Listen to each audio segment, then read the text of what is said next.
Hello मेरे प्यारे बच्चे, कैसे आप सभी लोग। कमेंट्स में काफ़ी लोग बच्चों को देखा मैंने कि क्लास नाइन्थ के भी वीडियो शूट कीजिए, तो इसी के साथ हम जो है क्लास नाइन्थ की भी अब आपके लिए लेक्चर्स अवेलेबल करवाएंगे प्राइम इंस्टीट्यूट फॉर एक्सीलेंस की तरफ से। पहले तो अगर आप सभी को हमारा कंटेंट अच्छा लग रहा है तो आप हमारे चैनल को लाइक करें, शेयर करें, सब्सक्राइब करें। और आप सभी के बोलने पे हम क्लास नाइन्थ की वीडियो जो है शूट करने जा रहे हैं आज से ही, और लगातार आपके लिए क्लास नाइन्थ की वीडियोस भी हम अवेलेबल करवाएंगे। ठीक है, अब क्लास नाइन्थ में हम जो स्टार्टिंग करेंगे बेटा, वो स्टार्टिंग करेंगे बायोलॉजी से। कहाँ से स्टार्ट करेंगे बेटा? बायोलॉजी से।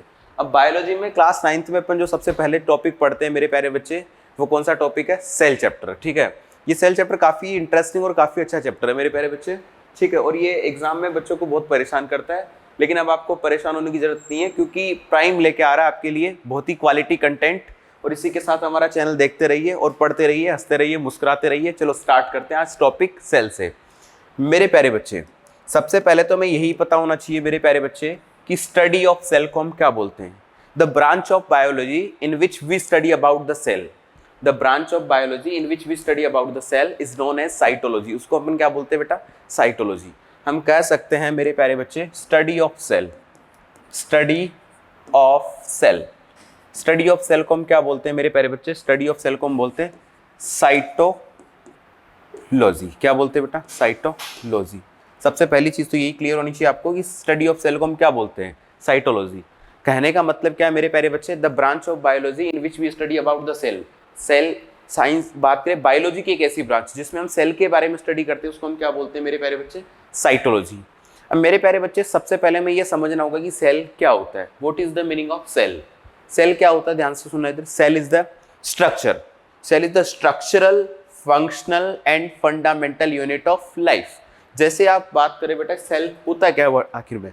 सेल क्या होता है मेरे प्यारे बच्चे? Cell is the structural, functional and fundamental unit of life. जब भी आप सेल चैप्टर को पढ़े, आपको सिर्फ और सिर्फ पहली सेल के बेसिक डेफिनेशन आनी चाहिए। और सेल क्या होता है मेरे प्यारे बच्चे आपको पता होना चाहिए। Cell is the structural, structural बात करें तो आगे क्या बोलेंगे बेटा? Functional and fundamental unit of life. उसी को हम क्या बोलते हैं बेटा? सेल। क्या होता है सेल? सेल के बारे में इतना सा पता होना चाहिए। Cell is the structural, functional and fundamental unit of life. कहने का मतलब क्या है मेरे प्यारे बच्चे? एवरी ऑर्गेनिज्म, भाई हम बायोलॉजी में किसके बारे में पढ़ेंगे? ऑर्गेनिजम्स के बारे में। तो एवरी ऑर्गेनिज्म जो होता है मेरे प्यारे बच्चे, वो उसकी बॉडी स्ट्रक्चर किससे बनी होगी? सेल से। हर एक बॉडी का फंक्शन किस में होता है बेटा? सेल के अंदर। दूसरी बात, fundamental, basic units, basic unit जो होती है बेटा, वो क्या होती है बेटा? वो भी अपनी क्या होती है? सेल। तो पहला वर्ड तो ये यही क्लियर होना चाहिए कि सेल क्या होता है। Cell is the structural, functional and fundamental unit of life. मेरे प्यारे बच्चे, जब भी हम सेल चैप्टर के बारे में पढ़ते हैं तो हमें कुछ चीजों को जानना होता है। सबसे पहले आखिर में हमें सेल के बारे में बताया किसने? एक साइंटिस्ट थे मेरे प्यारे बच्चे, जिनका नाम क्या थे? जिनका नाम था मेरे प्यारे बच्चे रॉबर्ट हुक। कौन थे बेटा? Robert Hooke. रॉबर्ट हुक के बारे में आपको पता होना चाहिए बेटा। एक साइंटिस्ट थे जिनका नाम क्या बोला मैंने? Robert Hooke. Robert Hooke was the first scientist who discovered the cell. Robert Hooke पहले से साइंटिस्ट थे बेटा जिन्होंने किसकी डिस्कवरी की थी बेटा? सेल की डिस्कवरी की थी। रॉबर्ट हुक ने कौन से ईयर में सेल की डिस्कवरी की थी? आपको क्लियर होना चाहिए बेटा। 1665। 1665 was the year in which cell was discovered by the Robert Hooke. पहली बार सेल को जो है बेटा किसने डिस्कवर किया था? रॉबर्ट हुक ने डिस्कवर किया था। कब डिस्कवर किया था? 1665 में। और रॉबर्ट हुक ने जो है मेरे प्यारे बच्चे, जो सेल की डिस्कवरी की थी, वो एक जो सेल थी बेटा, वो कौन सी सेल की डिस्कवरी की थी बेटा? उन्होंने डेड सेल की डिस्कवरी की थी बेटा। किसकी डिस्कवरी की थी? डेड सेल की डिस्कवरी की थी। याद रखना, Robert Hooke was the first scientist who discovered the cell. Cell के बारे में सबसे पहले हमें किसने बताया बेटा? रॉबर्ट हुक ने। और उन्होंने कब बताया बेटा? 1665 में बात करें। 65 एक ऐसा ईयर था जिसमें उन्होंने सेल की डिस्कवरी की। और रॉबर्ट हुक ने जिस सेल की डिस्कवरी की बेटा, वो कौन सी सेल थी? Dead cell. मेरे प्यारे बच्चे, आपको पता होना चाहिए कि रॉबर्ट हुक ने जो डेड सेल की डिस्कवरी की थी बेटा, वो बात करें कहाँ पे की थी? उन्होंने डिस्कवरी की थी बेटा इसकी बार्क ऑफ ट्री। इसकी डिस्कवरी कहाँ पे हुई थी बेटा? Bark of tree. ट्री की बार्क के अंदर इसको डिस्कवर किया था बेटा। और बार्क ऑफ ट्री के अंदर एक पार्ट था जिसका नाम क्या? कॉर्क। कॉर्क के अंदर, बार्क ऑफ ट्री के अंदर एक पार्ट था बेटा जिसका नाम क्या बेटा? कॉर्क। उस कॉर्क के अंदर ही पहली बार सेल की डिस्कवरी की गई थी। और कॉर्क की जो सेल्स होती है, वो सेल्स कैसी सेल थी बेटा? Dead cell. उन्हीं डेड सेल्स को सबसे पहले रॉबर्ट हुक ने देखा और ये रॉबर्ट हुक ने इस डेड सेल की जो डिस्कवरी जिस माइक्रोस्कोप की हेल्प से की थी मेरे प्यारे बच्चे, वो माइक्रोस्कोप था आपका प्रिमिटिव माइक्रोस्कोप। कौन सा माइक्रोस्कोप था बेटा? प्रिमिटिव माइक्रोस्कोप को यूज किया उन्होंने। किसको यूज किया बेटा? प्रिमिटिव माइक्रोस्कोप को यूज किया। प्रिमिटिव माइक्रोस्कोप की हेल्प से उन्होंने सेल की डिस्कवरी की। समझ आ गई बात? तो आपको पता होना चाहिए हम क्या पढ़ रहे हैं, सेल के बारे में पढ़ रहे हैं। स्टडी ऑफ सेल को हम क्या बोलते हैं बेटा? साइटोलॉजी बोलते हैं। सेल क्या होता है? Cell is the structural, functional and fundamental unit of life. दूसरी बात, सेल की डिस्कवरी सबसे पहले अपने सामने किसने की बेटा? Robert Hooke. रॉबर्ट हुक जो है सबसे पहली बात साइंटिस्ट ऐसे थे जिन्होंने सबसे पहले किसके बारे में डिस्कवरी की बेटा? सेल की डिस्कवरी की। इसके बाद आपको पता होना चाहिए कि रॉबर्ट हुक ने कब डिस्कवरी की बेटा? 1665 में। कौन सी सेल की डिस्कवरी की? डेड सेल की। कौन से माइक्रोस्कोप से की बेटा? प्रिमिटिव माइक्रोस्कोप से डिस्कवरी की सेल की। इसके बाद आपको पता होना चाहिए कि किसके अंदर डिस्कवरी की बेटा? बार्क ऑफ ट्री के अंदर एक डिस्कवरी हुई थी। और ये बार्क ऑफ ट्री किसका पार्ट था बेटा? कॉर्क का पार्ट था। आपको ये पता होना चाहिए। और ये प्रिमिटिव माइक्रोस्कोप के थ्रू डिस्कवरी की गई थी। इसके बाद अगर हम बात करें भैया, तो इसके बाद एक साइंटिस्ट आए जिनका नाम क्या था बेटा? Leeuwenhoek. Anton van Leeuwenhoek एक साइंटिस्ट थे। इन्होंने 1674 में अगर हम बात करें मेरे प्यारे बच्चे, 1674 में उन्होंने एक सेल की डिस्कवरी की और वो सेल थी लिविंग सेल। कौन सी सेल थी? Living cell. कहने का मतलब क्या है? यहाँ से सेल की शुरुआत हो चुकी थी। इसके बाद में आगे आगे डिस्कवरीज बढ़ती गई। अब हर एक डिस्कवरी के बारे में हम थोड़ा थोड़ा जानेंगे जो हमारे लिए एग्जाम के पॉइंट ऑफ व्यू से इंपॉर्टेंट है बेटा। अगर हम बात करें इसके बाद बेटा, अगर हम बात करें 1674 एक ईयर आता है जिसमें डिस्कवरी होती है मेरे प्यारे बच्चे किसकी? लिविंग सेल्स की। और लिविंग सेल्स की जो डिस्कवरी की हुई थी बेटा, वो कब हुई थी आप सभी को पता है? लिविंग सेल्स की जो डिस्कवरी हुई थी मेरे प्यारे बच्चे, वो डिस्कवरी हुई थी अपने 1674 में। 1674 में क्या होता है? एक साइंटिस्ट थे बेटा जिनका नाम क्या बताया मैं? Anton van Leeuwenhoek. आपको पता होना चाहिए एक साइंटिस्ट है एंटोन वन ल्यूवेन हॉक। ठीक है, ल्यूवेन हॉक ने किसकी डिस्कवरी की थी बेटा? बात करें तो लिविंग सेल्स की डिस्कवरी की थी। इन्होंने किसकी डिस्कवरी की बेटा? लिविंग सेल्स की डिस्कवरी की थी। आपको पता होना चाहिए इन्होंने किसकी डिस्कवरी की बेटा? लिविंग सेल्स की डिस्कवरी की थी। और ये जो लिविंग सेल्स की डिस्कवरी हुई थी बेटा, ये कहाँ हुई थी बेटा? बात करें तो pond water, in the pond water. ये कहाँ पे डिस्कवरी हुई थी मेरे प्यारे बच्चे? पॉन्ड वाटर के अंदर इसकी डिस्कवरी की गई थी। किसकी? सेल की। आपको पता होना चाहिए लिविंग सेल की डिस्कवरी किसने की? ल्यूवेन हॉक ने की। कब की? 1674 में की। और कहाँ पे हुई थी डिस्कवरी? ये हुई थी मेरे प्यारे बच्चे पॉन्ड वाटर के। इनसाइड द पॉन्ड वाटर जो है इस सेल को डिस्कवर किया गया। कौन सी सेल को? लिविंग सेल्स को। इसके बाद अगर हम बात करें मेरे प्यारे बच्चे, अगर हम बात करें तो इसके बाद हमें पढ़ना होता है किसके बारे में? इसके बाद हमें पढ़ना होता है मेरे प्यारे बच्चे सेल थ्योरी के बारे में। किसके बारे में पढ़ना होता है बेटा? Cell theory. सेल थ्योरी जो होती है मेरे प्यारे बच्चे, अगर हम बात करें सेल थ्योरी जो होती है मेरे प्यारे बच्चे, अगर हम बात करें सेल थ्योरी जो होती है वो दो साइंटिस्टों ने डिस्कवर किया था। कौन कौन से साइंटिस्ट थे? दो साइंटिस्ट, एक तो जूलॉजिस्ट थे बेटा और एक बॉटनिस्ट थे। एक तो थे अपने पास में मैथियस स्लाइडेन, एक थे थियोडर स्वान। दो साइंटिस्ट थे जिन्होंने 1838 और 39 के पीरियड में सेल थ्योरी की डिस्कवरी की। आपको पता होना चाहिए 1838 और 39 में सेल थ्योरी की discovery Matthias Schleiden and Theodore स्वान दोनों ने कई सारे प्लांट्स और एनिमल्स को स्टडी की। स्टडी किया। उसके बाद में उन्होंने एक थ्योरी बात करें दी अपने को, वो कौन सी थ्योरी थी? अपनी सेल थ्योरी। सेल थ्योरी के बारे में कुछ पॉइंट्स आपको क्लियर होने चाहिए मेरे प्यारे बच्चे। कौन कौन से ऐसे पॉइंट्स है जो सेल थ्योरी के बारे में आपको पता होना चाहिए?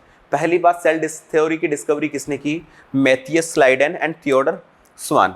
और ये सेल थ्योरी की जो डिस्कवरी हुई थी मेरे प्यारे बच्चे, कब हुई थी आपको पता होना चाहिए। सेल थ्योरी की जो डिस्कवरी हुई थी मेरे प्यारे बच्चे, वो डिस्कवरी हुई थी अपने सेल थ्योरी। कौन सा टॉपिक पढ़ रहे हैं? Cell theory. साथ साथ में नोट्स बनाते रहे आप।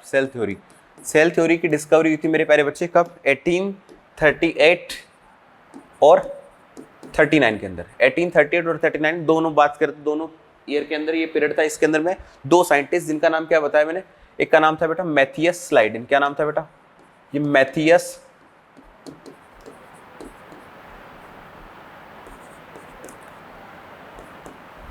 स्लाइडेन एंड थियोडर स्वान। दो साइंटिस्ट थे जिन्होंने सेल थ्योरी की डिस्कवरी की। कौन कौन से? मैथियस स्लाइडेन एंड थियोडर स्वान। इनमें से एक बॉटनिस्ट थे और एक जूलॉजिस्ट थे। पहली बात, बॉटनिस्ट एंड जूलॉजिस्ट किसको बोलते हैं? मेरे प्यारे बच्चे आपको पता होना चाहिए कि बायोलॉजी को अपन आगे जाने के बाद दो पार्ट्स में क्लासिफाई करते हैं, एक तो जूलॉजी और एक क्या होती है बेटा? Botany.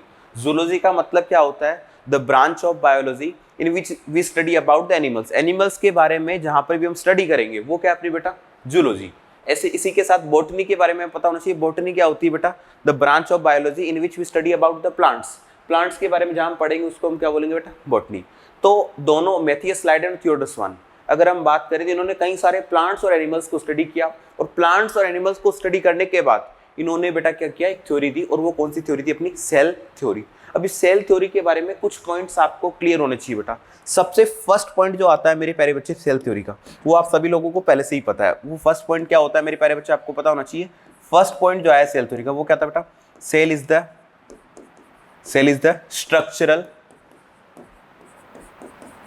Structural functional and fundamental unit of life.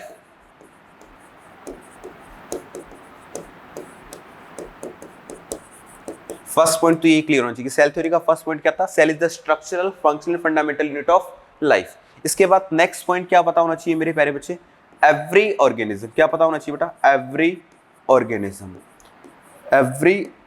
Organism is made up from cell. Every organism made up from cell. हर एक ऑर्गेनिज्म किससे बना होता है बेटा? सेल से बना होता है। छोटे से छोटा ऑर्गेनिज्म हो वो भी किससे बना है बेटा? सेल से। तो सेकंड पॉइंट आपको क्लियर होना चाहिए, every organism is made up from cell. आप इस पॉइंट को ऐसे ही बोल सकते हैं कि all the plants and animals and microorganism are made up from cell. हर एक ऑर्गेनिज्म वो किससे बना होता है बेटा? सेल से बना होता है। किससे बना होता है बेटा? सेल से बना होता है। तो आपको सेकंड पॉइंट क्लियर होना चाहिए। मतलब इन्होंने कई सारे प्लांट्स और एनिमल्स को स्टडी किया, और वो सारे के सारे प्लांट्स और एनिमल्स किससे बने होते हैं बेटा? सेल से बने होते हैं। तो इन्होंने अपनी थ्योरी में एक पॉइंट ऐड कर दिया, क्या? कि every organism is made up from the cell. इसके बाद अगला पॉइंट आपको पता होना चाहिए मेरे प्यारे बच्चे, क्या होना चाहिए? अगला पॉइंट क्या होगा? ध्यान से सुनना इधर। सेल, जितनी भी लाइफ प्रोसेस होती है, all the life process are occur inside the cell. या बोलते जितनी भी लाइफ प्रोसेस होती है, कोई सा भी ऑर्गेनिज्म है उसकी जितनी भी लाइफ प्रोसेस है वो सारी की सारी लाइफ प्रोसेस किस में कंप्लीट होती है बेटा? सेल के अंदर होती है। कहाँ होती है बेटा? सेल में। तो एक पॉइंट ये भी ऐड करते हैं हम, ठीक है, कि all the life process are occur inside the cell. हम बोल सकते हैं कि ऑल द लाइफ प्रोसेस, जितनी भी लाइफ प्रोसेस है बेटा वो सारी की सारी कहाँ होती है बेटा? अकर इनसाइड द सेल, या अकर इन द सेल भी आप बोल सकते हो कि जितनी भी लाइफ प्रोसेस है ऑर्गेनिजम्स की वो सारी की सारी किस में होती है बेटा? सेल के अंदर। अब लाइफ प्रोसेस कौन कौन सी होती है बेटा? लाइफ प्रोसेस आपको पता होना चाहिए, चैप्टर पढ़ेंगे आप 10th क्लास के अंदर आने के बाद। कौन भाई बात करें कौन कौन सी लाइफ प्रोसेस? न्यूट्रिशन से रिगार्डिंग, रेस्पिरेशन, फूड का डाइजेशन, उससे एनर्जी प्रोड्यूस करना, बहुत सारी अपने बॉडी के अंदर ऐसी लाइफ प्रोसेस होती है जो कि अपनी लाइफ को रेगुलेट करने के लिए बात करें तो लाइफ को रेगुलेट करती है।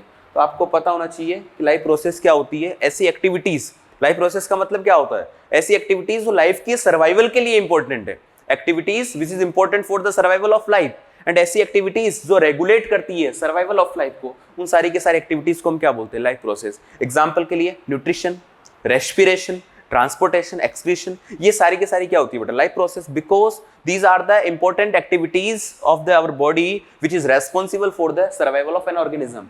ठीक है, अगर हम बात करें तो जितनी भी लाइफ प्रोसेस है वो सारी की सारी किसके अंदर होती है बेटा? सेल्स के अंदर होती है। इसके बाद आपको क्या पता होना चाहिए मेरे प्यारे बच्चे?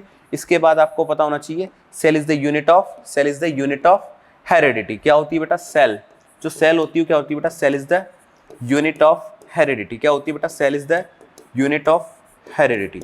अब हेरिडिटी क्या होती है बेटा? सबसे पहले ये भी पता होना चाहिए ना कि cell is the unit of heredity. सेल क्या होती है? बेसिक यूनिट होती है हेरिडिटी की। अब हेरिडिटी क्या होता है? सबसे पहले ये क्लियर होना चाहिए मेरे प्यारे बच्चे। आप सभी ने बात करें तो रिप्रोडक्शन एक प्रोसेस पढ़ी होगी, ठीक है। रिप्रोडक्शन क्या होती है? एक ऐसी प्रोसेस होती है जिसमें न्यू प्रोजेनी प्रोड्यूस होती है फ्रॉम, बात करें तो पैरेंटल, ठीक है। हम बोल सकते हैं reproduction is the process by which new organism या new progeny are produce by from parents, ठीक है। पेरेंट्स से एक न्यू प्रोजेनी प्रोड्यूस होती है, उसको अपन क्या बोलते हैं भैया? बात करें कोई भी स्पीसीज, हम बोल सकते हैं reproduction is the process by which organism produce new progeny. या कोई भी स्पीसीज जो होती है, बात करें स्पीसीज क्या करती है? न्यू प्रोजेनी प्रोड्यूस करती है ऑफ देयर सेम काइंड। तो ये जो भी न्यू जनरेशन प्रोड्यूस होती है बेटा, तो सेक्सुअल रिप्रोडक्शन में क्या होता है मेरे प्यारे बच्चे कि कुछ कैरेक्टरिस्टिक्स आगे ट्रांसमिट होते हैं, कुछ कैरेक्टरिस्टिक्स आगे जनरेशन टू जनरेशन ट्रांसफर होते हैं। तो हेरिडिटी का मतलब क्या होता है? हेरिडिटी का मतलब होता है कैरेक्टरिस्टिक्स का पेरेंट से ऑफस्प्रिंग्स में ट्रांसफर होना, कैरेक्टरिस्टिक्स का पेरेंट से उनके चिल्ड्रंस में बात करें ट्रांसफर होना। मतलब कैरेक्टरिस्टिक्स जब एक जनरेशन से दूसरी जनरेशन में इनहेरिटेड होते हैं, इनहेरिटेंस ऑफ कैरेक्टरिस्टिक्स को ही हम क्या बोलते हैं बेटा? हेरिडिटी। हम बोल सकते हैं inheritance of characteristics from parent to their childrens या from parent to their offsprings. मतलब बात करें पेरेंट्स का मतलब आप सभी जानते हैं क्या होते हैं, माता पिता, ठीक है।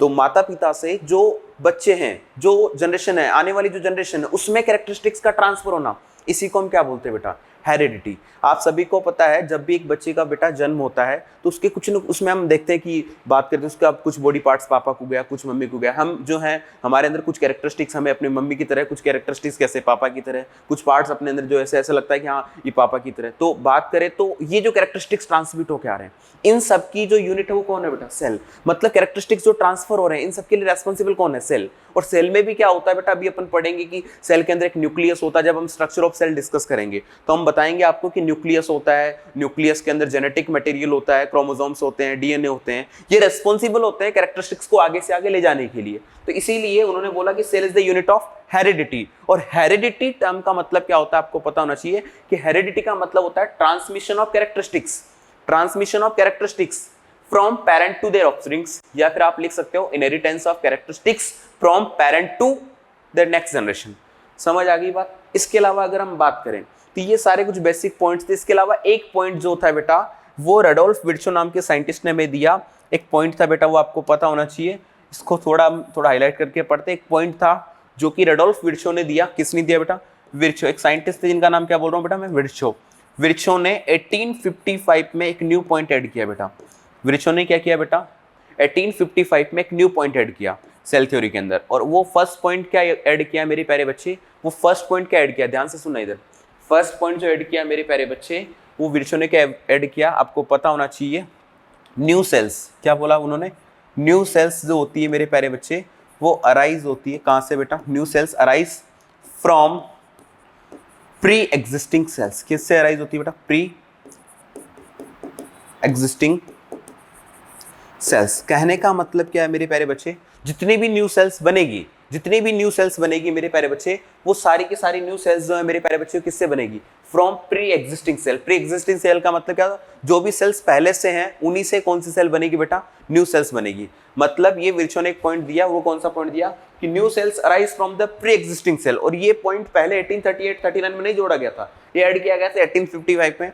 1855 में इस सेल थ्योरी को और एक्सपेंड किया किसने बेटा, विर्चो ने। रडोल्फ विर्चो का पूरा नाम है। और विर्चो ने 1855 में हमें एक पॉइंट बोला कि new cells arise from the pre existing cells. New cell किससे अराइज होती है बेटा, फ्रॉम प्री एग्जिस्टिंग सेल्स। तो आपको पता होना चाहिए सेल थ्योरी के कुछ पॉइंट्स मैंने आपको बताए।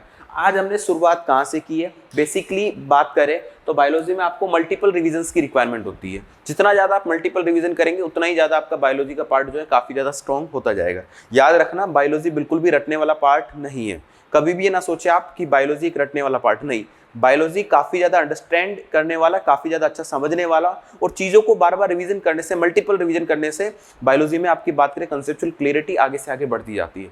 इसलिए आपको पता होना चाहिए कि फटाफट से हम इसको कैसे रिवीजन करें। अभी जो हमने पढ़ा, अभी तक हमने क्या पढ़ाया, अभी तक मैंने जो भी चीज़ आपको पढ़ाई है बेटा, उन सबको आप क्या करेंगे, पहले अच्छे से नोट्स बनाएंगे। नोट्स बनाने के बाद आप क्या करेंगे, आप अपनी नोटबुक को साइड में रख दीजिए, जो भी नोट्स कॉपी उसको साइड में रखिए और चीज़ों को सोचिए। जब तक आप सोचेंगे नहीं तब तक आप सीख नहीं पाएंगे।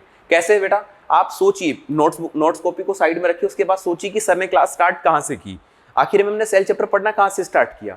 सबसे पहले आप सोचेंगे कि सेल चैप्टर पढ़ाना स्टार्ट किया तो सर ने स्टडी ऑफ सेल से। सबसे पहले खुद से सोचना है, ठीक है। कभी भी ऐसे नोटबुक को ओपन करके कभी भी नहीं पढ़ना है, ठीक है। पढ़ना कैसे आपको मेरे प्यारे बच्चे, पढ़ना है आपको, नोट्स कॉपी को साइड में रखिए, पूरा रीड कर लिया, सब कुछ हो गया। जब रिवीजन करना, नोट्स कॉपी को साइड में रखिए और खुद से सोचिए कि सर ने क्लास स्टार्ट कहाँ से की। सर ने स्टार्ट किया स्टडी ऑफ सेल से। स्टडी ऑफ सेल को हम क्या बोलते हैं, आप खुद कमेंट करके बताएंगे मुझे क्या बोलते हैं, आपने पढ़ लिया। इसके बाद आपको पता होना चाहिए कि सेल के बारे में सबसे पहले सेल होता क्या है। Cell is the structural, functional and fundamental unit of life. कहने का मतलब क्या है कि एवरी ऑर्गेनिजम्स की स्ट्रक्चर किससे बनी है, सेल से। हर एक बॉडी फंक्शन किसके अंदर होता है, सेल में। बात करें फंडामेंटल बेसिक यूनिट है क्या बेटा, सेल। अगर हम बात करें, इसके बाद हमने क्या पढ़ा मेरे प्यारे बच्चे कि डिस्कवरी ऑफ सेल के बारे में हमने जाना कि डिस्कवरी ऑफ सेल कैसे हुई थी। मेरे प्यारे बच्चे 1665 में हमने डिस्कवरी की थी सेल की, और वो कौन सी सेल थी, डेड सेल। और किसने डिस्कवर किया था, रॉबर्ट हुक ने। बात करें कहां पे डिस्कवरी हुई थी बेटा, उसकी बार्क ऑफ ट्री के अंदर। और बार्क ऑफ ट्री के अंदर एक पार्ट था, इसका नाम क्या था, कॉर्क। उसी कॉर्क के अंदर कुछ हनीकॉम्ब लाइक स्ट्रक्चर देखने को मिली थी बेटा। क्या स्ट्रक्चर देखने को मिली थी, हनीकॉम्ब लाइक स्ट्रक्चर देखने को मिली थी। और उन हनीकॉम्ब लाइक स्ट्रक्चर्स में क्या होता है बेटा, small small room, small small compartments show हुए। उन स्मॉल स्मॉल कंपार्टमेंट्स को क्या बोला उन्होंने बेटा, सेल। और बात करें, इनको रॉबर्ट हुक ने अपनी लैंग्वेज में बोला था सेलुला ई सेलुला। क्या बोला था? सेलुला ई सेलुला। ठीक है, क्या बोला था? सेलुला ई सेलुला, लैटिन लैंग्वेज के अंदर उन्होंने बोला। मतलब स्मॉल स्मॉल रूम्स देखने को मिले, उन स्मॉल स्मॉल कंपार्टमेंट्स को उन्होंने क्या बोला बेटा? सेल। आपको पता होना चाहिए, जैसे हनीकॉम्ब देखा आपने, उसमें छोटे छोटे छोटे छोटे गैप बने होते हैं, उन हनीकॉम्ब के अंदर जो छोटे छोटे कंपार्टमेंट बने होते हैं उसी को उन्होंने क्या बोला बेटा? सेल। तो आपको पता होना चाहिए सेल की डिस्कवरी कैसे हुई। इसके बाद हमने बात की थी कि 1674 में डिस्कवरी की गई थी किसकी? कौन सी सेल की? लिविंग सेल की। लिविंग सेल की डिस्कवरी किसने की थी? ल्यूवेन हॉक ने की थी। किसके अंदर की बेटा? पॉन्ड वाटर के अंदर। ये सारी चीजें आपको सोचनी है। इसके बाद मैंने कहा कि कुछ बेसिक चीजें पढ़नी होती है। बेसिक चीजों में सबसे पहले हम जो चीज बेसिक पढ़ते हैं बेटा, वो पढ़ते हैं सेल थ्योरी। आखिर में सेल थ्योरी क्या है? तो आपको पता होना चाहिए बेटा सेल थ्योरी क्या है। सेल थ्योरी हमारे सामने दो साइंटिस्ट ने दी बेटा, कौन कौन से? मैथियस स्लाइडेन एंड थियोडर स्वान ने। स्लाइडेन स्वान ने क्या अपने को सेल थ्योरी के कुछ पॉइंट्स दिए बेटा। पहला पॉइंट तो यही दिया बेटा, cell is the structural functional fundamental unit of life. दूसरा पॉइंट, इसका मतलब आपको मैंने समझा दिया, एवरी ऑर्गेनिज्म, कोई सा भी ऑर्गेनिज्म हो वो किससे बना होगा बेटा? सेल से बना होगा। समझ आ गई बात? अगर हम बात करें बेटा, ऑल द लाइफ प्रोसेस जो होती है वो किसके अंदर होती है बेटा? सेल के अंदर होती है। और cell is the unit of heredity. इसके अलावा अगर हम बात करें हेरिडिटी का मतलब क्या होता है, अभी मैंने आपको बताया, कमेंट करके आप मुझे बताएंगे कि हेरिडिटी का मतलब क्या होता है। इसके बाद विर्चो ने एक पॉइंट और ऐड किया इसके अंदर, new cells arise from the pre existing cell. इसके अलावा आपको पता होना चाहिए सेल थ्योरी का एक एक्सेप्शन है, वायरस। उसके बारे में हम बात करें, आप सीनियर क्लासेस में पढ़ेंगे, वो सेल थ्योरी का एक एक्सेप्शन होता है। ठीक है, इसके बाद हमें क्या पढ़ना होता है मेरे प्यारे बच्चे? इसके बाद हमें पढ़ना होता है, बात करें ऑन द बेसिस ऑफ, बात करें तो सेल्स, नंबर ऑफ सेल्स के बेसिस पे ऑर्गेनिजम्स के टाइप्स पढ़ने होते हैं। तो नंबर ऑफ सेल्स के बेसिस पे ऑर्गेनिज्म के टाइप्स आपने पहले से ही पढ़ रखे हैं। एक बार मैं आपको और बता देता हूँ, दो तरह के ऑर्गेनिजम्स होते हैं। एक तो होते हैं यूनिसेलुलर ऑर्गेनिज्म, और एक होता है कौन सा ऑर्गेनिज्म बेटा? Multicellular organism. दो तरह के ऑर्गेनिजम्स होते हैं, यूनिसेलुलर ऑर्गेनिज्म और एक होता है multicellular organism. Unicellular organism का मतलब क्या होता है मेरे प्यारे बच्चे? Organism which is made up from the one type of cell. एक ही सेल से जो ऑर्गेनिज्म बने होते हैं वो ऑर्गेनिज्म होते हैं अपने unicellular organism.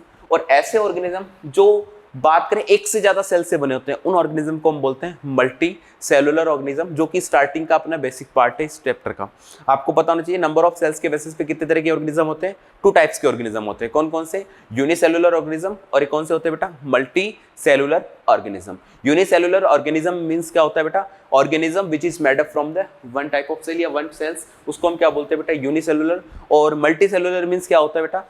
Organism which is made up from the, बात करें मोर देन वन सेल, एक से ज्यादा सेल से बने होते हैं, उनको हम क्या बोलते हैं मेरे प्यारे बच्चे? Multi cellular organism.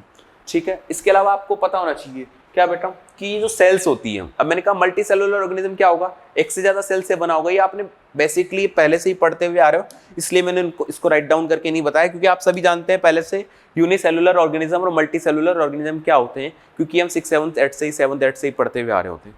बेसिकली क्या होता है मेरे प्यारे बच्चे? जो मल्टी सेलुलर ऑर्गेनिज्म होते हैं वो क्या होता है बेटा? एक से ज्यादा सेल से बने होते हैं।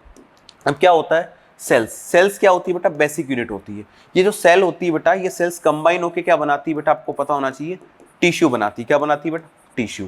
टिश्यू बनाती है सेल्स कंबाइन होकर। टिश्यू जो होते हैं मेरे प्यारे बच्चे वो कंबाइन होकर क्या बनाते हैं बेटा? टिश्यू जो होते हैं वो कंबाइन होकर क्या बनाते हैं बेटा? ऑर्गन। क्या बनाते हैं? ऑर्गन।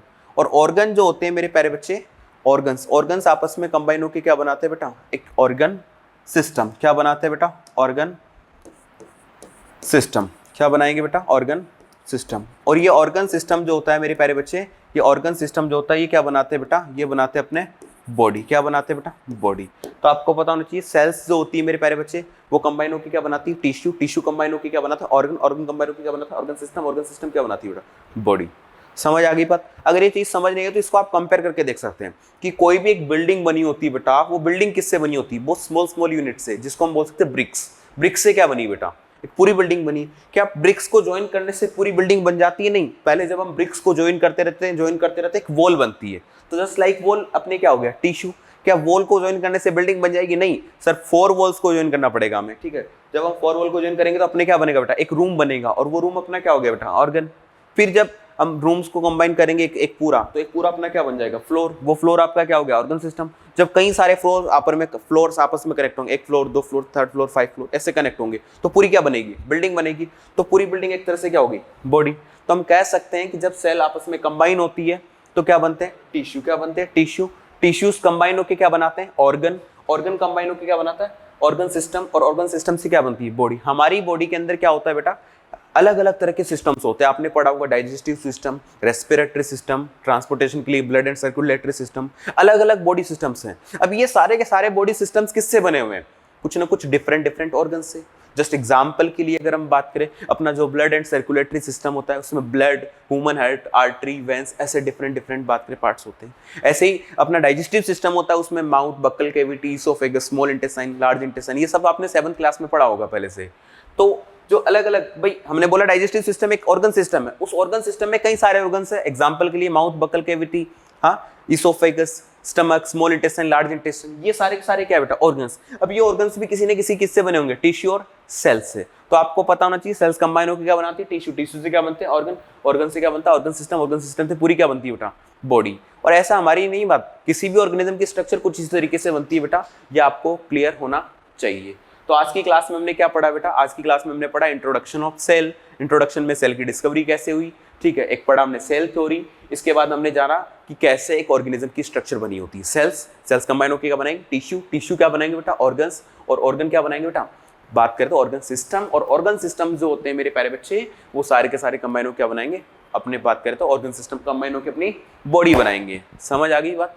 अगर आप सभी को समझ आ रहा है तो चैनल को लाइक करें, शेयर करें, सब्सक्राइब करें, अपने फ्रेंड्स को बताएं, ठीक है।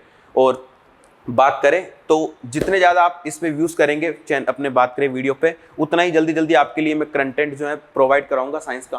पूरी कंप्लीट 9th क्लास की और 10th क्लास की जो बात करें, 10th CBSE की जो साइंस है वो आपको यहाँ पर समझाई जाएगी। कोई भी बात करें, ऐसा नहीं कि आधा अधूरा कंटेंट पढ़ा के मैं आपको छोड़ दूंगा, नहीं।